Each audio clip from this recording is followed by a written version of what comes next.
دا د استالف ولسوالۍ ده چیرې چې د کورنیو چارو وزارت د عامه اړیکو لوی ریاست اړوند د ولسي پولیسو ریاست د کابل ولایت استالف ولسوالۍ د افسرانو، ساتنمنانو، ساتونکو او مجاهدینو لپاره د ولس سره د نیک چلند، ښو اړیکو، د فساد مخنیوي، د بیت المال ساتنې او په اسلامي روحیه د پولیسو روزلو یو ورځنی ښوونیز او لارښود سیمینار جوړ کړی. د سیمینار پیل د څو مبارکو آیاتونو په تلاوت سره وشو. قالوا هذا ما وعدنا الله ورسوله. وروسته ملا یار محمد احمدي د کابل ولایت د امنیه قمندانۍ استازي خبرې وکړې. څه پکار دي ورونو؟ د الله نه په هر کار کې ویره، په هر کار کې چې قدم اخلئ، کلم اخلئ، خبرې کوئ، سترګې غړوئ، په ټولو اموالو کې د الله نه ویره. الله به نه ویروئ. هغه که کلي کار وي که جزوي وي، خدای به په سر حاضر کوئ. دوهم هغه امانت چې تاسو ته د یو جوړ بوټ نه نیول یې ته درېشئ، بیا ته ټوپکه، بیا ته مرمیو، بیا ته کاغذه، بیا ته قلمه، بیا ته موټره، بیا ته کمپیوټره، بیا ته میز ته چوکۍ، هر هغه څه چې د تا ته لاس لاندې دي او ته کار پې کې، دا د دغو ځورېدلي ولستخانه تا ته یو امانت سپارل شوي دي. په یونیفورم به منظم ځان ملبس کوئ چې هر کلي ته تاسو لاړ شئ چې تاسو خلک وویني، دښمن باید په لړزه شي او دوستان ټول خوشحاله شي چې د ما مجاهد پولیس ورور راغی، نو موږ بس مطمئن. نو د دې شیانو سره به ډېر احتیاط کوئ او ډېر فکر به کوئ.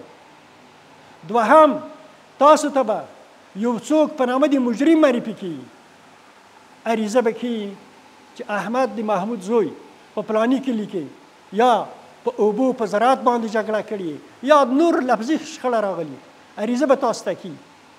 تاسو به د دغو انسان د نیولو دپاره په داسې شکل نه څئ لکه یو څوک چې یو دښمن رانیسي، په داسې شکل به نه څئ لکه څوک چې یو مجرم رانیسي. جرم خبره ډېره وروسته ده. دا سړی مظنون دی، د کله چې ته پسې ځې دا شکمن دی، آیا دا ادعا رښتیا ده که دروغ ده؟ آیا په ده اشتباه شوي که ده د جرم کړی؟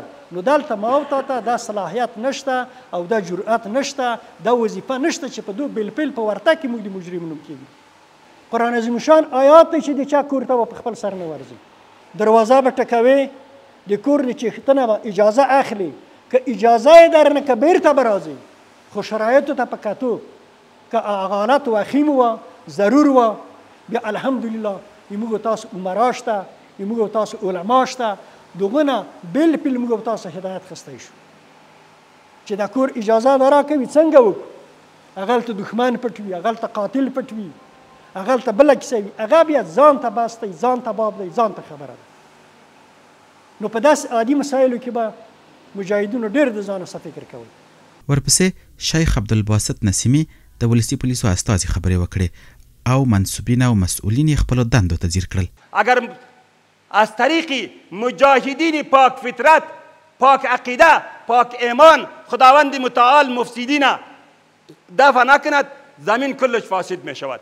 زمین که فاسد شد دیگر محل زیست نه برای تو، نه برای من، نه برای هیچ مخلوقی از خدا می باشد. د سیمینار بل ګډونوال د کورنیو چارو وزارت د رهبرۍ غړی الحاج مولوي محمد قاسم ابراهیمي و. د هم په خپلو خبرو کې پولیسو ته خپلې دندې او مسؤلیتونه ور په ګوته کړل. د پولیسو نه ردی خو تاسو په سر چې کوم امیرین دي لکه ولسوال شو، قماندان د امنیې شو، جنایي شو، تروریزم شو، داخلي استخبارات شو، تفتیش شو، محکمه شو، دا ټول هغه ارګانونه دي چې د مختص د نظام په دغ پورې تړلی ده لکه د انسان په بدن کې رګونه. پولیس څه معنا؟ د خلکو خدمتګار. داسې د خلکو خدمت وي چې ته ورځې په والو په ډبولو یا په کیبلو یا په لاګتو یا په ګندغویو وایې. داسې نه چې په استلب کې واقع دي، خو د موږ په د امارت کې د بعضو ملګرو نه هغه جذبه په عقل باندې تیزه وي چې تر دغه ځایه را رسوي، هغه غریب د ډاره غږ نشي کړی. دا مسؤلیت ډېر بېکاره شی دی. مسؤلیت چې ونه پېژنې، درک یې نه کړي، تا نه تجاوز کېږي. تا نه چې تجاوز وشو، د شهید د وینو سره خیانت دی، د کونډې سره خیانت دی، د الله د نظام سره خیانت دی. بیا به په موږ تاسې څټ ته څوک راځي؟ ما مخکې خبره درته عرض کړه د ما عزتمنو چې نم شیخ صاحب کې رښی چې درس او تدریس وکړي، نم خلیفه پرېښی، نم امام پرېښی، نم د موږ د جهاد قماندان پرېښی، نم دلګی مشر پرېښی، نم د قرآن قاري و ټول راغلي په دا کښتۍ کې ناست وي. څه شي دپاره؟ چې اسلامي نظام په صحیح معنا ول په ځان به په خلکو په صحیح معنا حفاظت وکړو. د سیمینار په لړ کې الحاج مولوي عبدالحلیم مسافر د استالف ولسوالۍ امنیه قماندان هم خبرې وکړې. مجاهدینو موږ تاسو خو خپله هم سره پیږو، په اطاعت کې هم سره پیږو، په وحدت کې هم سره پیږو، په هماهنګۍ کې هم سره پیږو. زه خپلو مجاهدینو ته دا وایم، د الله د رضا لپاره، د خدای د رضا لپاره، د هغو شهیدانو د وینو لپاره، د هغه شهیدانو د ککرۍ لپاره تاسې ځانونه وقف کوي. بیګانه یوه مسله درته ښیم، 3 وارې مانه پوښتنه سوې ده چې موږ څه وکړو. اطاعت باید وکړو، باید وحدت راولو، باید په هغو کړنو باندې لاړ شو، په هغو لارو باندې لاړ شو چې موږ نه تاسې نه خدای پرې راضي کېږي، د موږ تاسې مشران پرې راضي کېږي، او د موږ تاسې جناب محمد رسول الله صلی الله علیه وسلم را باندې راضي کېږي. تقریر کول نه غواړم، صرف دومره تاسو ته وایم دغه مشرانو دغه شیوخو چې موږ تاسو ته کومې خبرې کړي دي باید په دا خپل ایمانان وجدانان دې ته غاړه کېږدو، اطاعت وکړو په تمام المعنا باندې، خلکو سره ښه سلوک وکړو په تمام المعنا باندې.